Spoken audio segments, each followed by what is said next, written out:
Dans cette vidéo, je vais aborder aujourd'hui une question fréquemment posée. Comment raccorder correctement les panneaux solaires? Devrais-je opter pour un raccordement en parallèle ou en série? Tout d'abord, il est crucial de comprendre les notions de mode parallèle et mode série. Les panneaux solaires sont des générateurs de courant continu, chacun équipé de deux bornes, une positive, commune, appelée le plus, et une négative, commune, appelée le moins.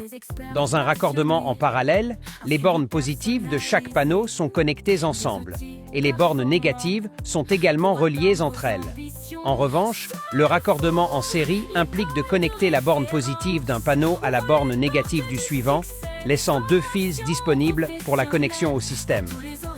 L'identification des caractéristiques de chaque panneau solaire est cruciale avant l'achat, via la plaque signalétique qui mentionne des informations essentielles telles que la puissance en watts. Cette puissance, qu'elle soit en parallèle ou en série, est la somme des puissances de chaque panneau individuel.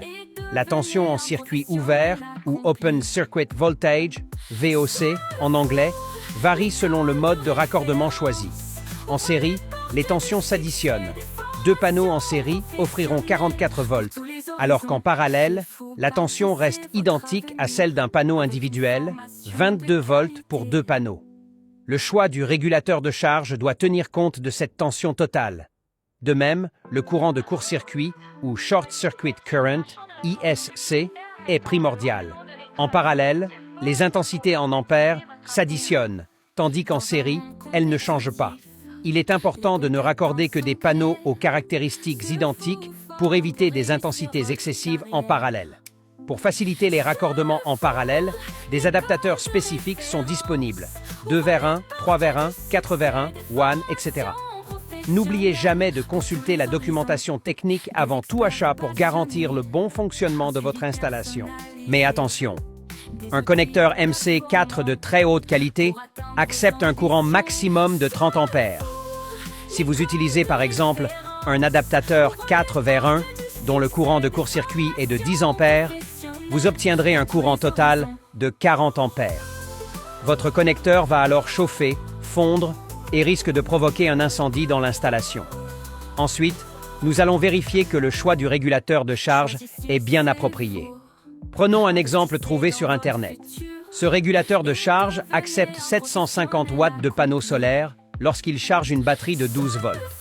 Nous avons 200 watts de panneaux solaires, donc jusqu'à présent, tout est en ordre. La tension maximum acceptée en entrée solaire est de 50 volts. En raccordant nos panneaux solaires en série, la tension générée sera de 44 volts. Encore une fois, nous sommes conformes, tout est en règle. Dernier point, ne sous-estimez pas la section et longueur de vos câbles. Utilisez de préférence un câble spécial pour panneaux solaires.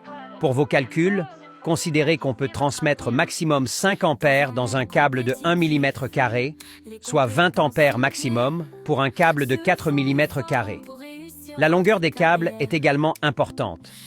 Essayez de ne pas dépasser 20 mètres entre les panneaux solaires et le régulateur de charge. Voilà, c'est tout pour aujourd'hui. J'espère avoir répondu à vos questions.